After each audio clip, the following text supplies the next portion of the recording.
እርሶ ትልቅ ሰው ኖት፣ ይገባዎታል ሁሉም ነገር መረዳት የሚችሉ ሰው ኖት እና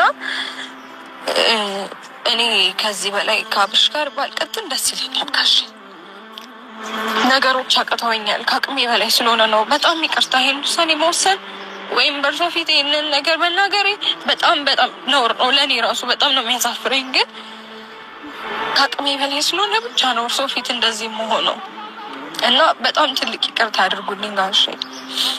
ነገሮችን አስተካክላለሁ ብለው ከዛ ድረስ ለተው ልፋቶትን ከንቱ ስላደረኩበት በጣም ይቅርታ። ጥፋተኛ ነኝ እኮ ለእሱ አይደለም ምን እያልኩኝ ያለሁት፣ ግን በዚህ ልክ የተጋነነ ነገር ለምንድን ነው የምታደርጊው? አንቺ ይህንን አድርጓል ውስጤ ተሰብሯል ምናምን ስትይ ሰው ለእኔ ያለው አመለካከት ይቀየራል፣ የፈለገ ቢሆን ማለት ነው። እና ስታወሪ ንግግርሽ ትክክል አይደለም ነው። እኔ በዚህ ልክ አንቺን የበደልኩሽ በደል የለም ወይ? እኔ አንቺን ሰክሬ ገብቼ አንቺን አልደበደብኩሽም ወይ? የሆነ ነገር ጠጥቼ አልበጠበጥኩሽም ወይንም ከሌላ ሴት ጋር ተኝቼ የሆነ አልጋ ላይ አላየሽኝም። ስለዚህ ለምንድን ነው በዚህ ልክ ነገሮችን የምታገኝብኝ ነው ያልኩሽ እንጂ ጥፋት በጊዜው ባለፈው በተፈጠሩት ነገሮች ጥፋተኛ ነኝ እኮ እሱን አምኛለሁኝ። ግን አንቺ ስታወሪ ሌላ ነገር ሌላ በደል የበደልኩሽ ወይንም ስጨቁነሽ የኖርሽ ነው የምትመስይው። ሰው ነሽ። ስለዚህ በዚህ ልክ ይሄናል በደል እኔን በዳይ አንቺ ተበዳይ አድርገሽም ለህዝቡም ለቤተሰብም ለሁሉም ሰው ማሳወቅ የለብሽም። ለስንት ያልፍቅር በጅምሩ ሲቀር ምን አማራጭ አለ ከመቀበል በቀር? ልሰናበት ብዬ ሰው ጋር ቀርቤን ይጨነቅ ጀመረ የሚወዳት ልቤን።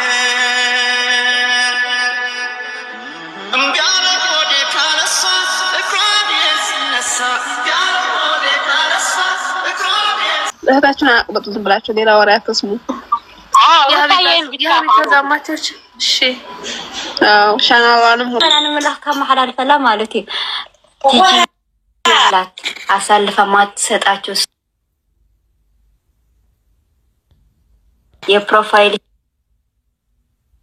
ሼራስ ጉዳይ ግን የእውነት በጣም ያኮራሽ የኔ እናት። በጣም በቃ ሰው ማለት እንዲህ ነው።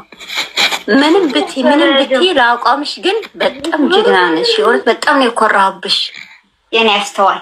እንዲያም ረስቼው ሳላስተላልፍላት የኔ ውድ አግረስላት በቤቴ ማለት ነው። በቤቴ ማለት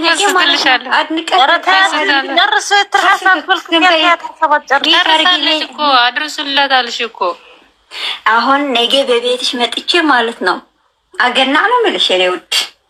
ሊኮዝ ይገባሻል አንቺ ለእውነት የምትቆሚ እንጂ ሌሎች እኮ አየናቸው ይድማ ነው ደሳለኝ እያሉ ነበሩ። ኢቭን ግን የእውነት ወዳጅ ቢሆኑ ነው አብርሃም የሚወደው ነገር ነበር የሚያስደስታቸው። እነዚህ ግን ወዳጅ አይደሉም፣ እነዚህ ጠላት ናቸው።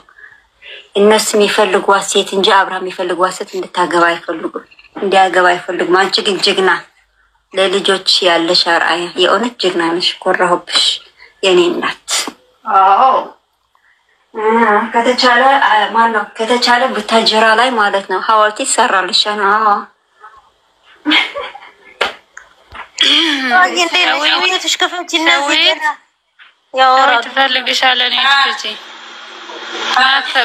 ናፈቅሽኝ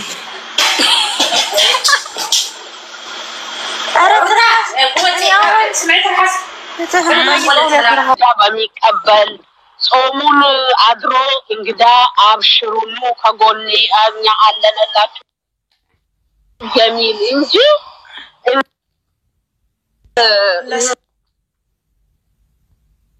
አሁን አንቺ ዙዙ ከሩቅ ብትመጪ ታዋቂም ሁኚ ማጥቶኒ ከሩቅ ከምታ ሄብታጀራ ኮና እንግዳ እንዴት እንደሚቀበሉ ታይ። ግን አሁን እንጂ አውሬ ዘው ተተላለፍ ወላ እኔ የቁጣሸራ ባለን ጥሩ ነገር ምን ላርጉ ጥሩ ይኖራል። ወላሂ እኔ እንደዛ ነው ያልኩት። ተቃጠልኩ እኮ ምን አለ ቁጣሸራ ባለው ያሁን አፍርኩ የሰውፊት ለማየት እኔ በቀደምቃለሁ ስላለች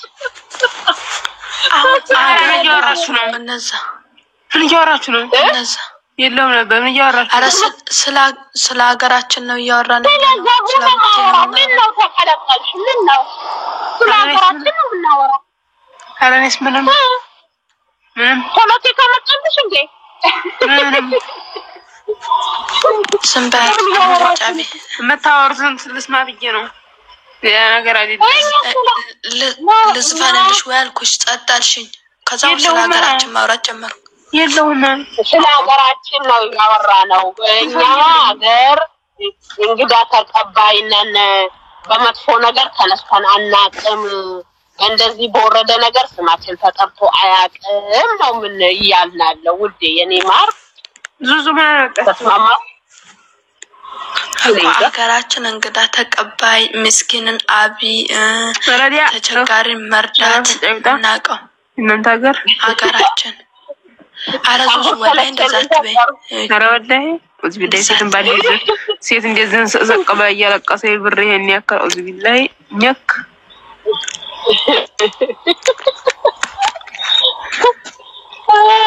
የት ነሽ እያሉ ይዝፈኑላት ለብሯ የት ነሽ የላይኛው ማህበረሰብ አይቶታል። ለስረኛው ለሰማዩ ሰጥቻለሁ እና ማሪ ኤሪ ደግሞ ባለጌ ነው። ለእናቱ መጥቶ ይናገራል። አልታጠበችም ማሚ ትሸታለች ምናምን ይላል። ናልተውም ጋይስ እኔ ግን ስሰደብ አንዳንዶቻችሁ ደስ ይላችኋል። እኔ ስሰደብ ችግር የለውም ወይ ሪፖርት አታረጉ። እዛ ጋር ተቀምጣችሁ ቁልጭ ብላችሁ ታያላችሁ ወይ ምናምን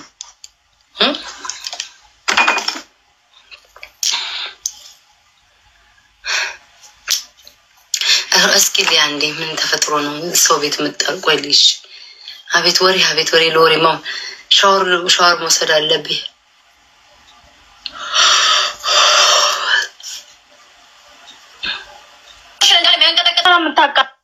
ደግሞ አብረዋት የሚቀመጡ ደግሞ ግንብራስ የሚመሳሰሉ በክት እኔ ለምን እኔን ቤተሰብ አርደሻት ሞክሪያቸው ሂጂና ቄጠሽን በሳንጃ ነው የሚወጉልሽ። ቆይ ሆስፒታል ስትወጣ እዛ ትራንስፖርት ፈልጋ አገኘኋት። እኔ ስቴዲየም አካባቢ ሰራ ነበር፣ ታክሲ ሰራ ነበር ላዳ። ከዛ በፊትም ለማንኛውም ሰው ስፖርተኛ መረብ ኳስጫዎች ነበር። ሹፌርነት የሚመጣሁት እስከ አንደር 20 ድረስ። እናንተ ደግሞ ሮሚ ስሙ ማሮች ሮሚ ዝምራ ዜና እያዳመጠኝ ነው። ሮሚ ቆይ ኬት አምጥታ ነው እንትና ወሬ ያወራችሁ? የማን ነው የሚባለው ስሙ? የደራርቱ ባል ተደብድቦ ምናምን አልገባያችሁ? እኔ የደራርቱ ጊዜ ቤታዬ አውሪ ስትሩኝ አላወራም። የማን ነው ስሙ? የእናቴ ገንዘብ የተበላው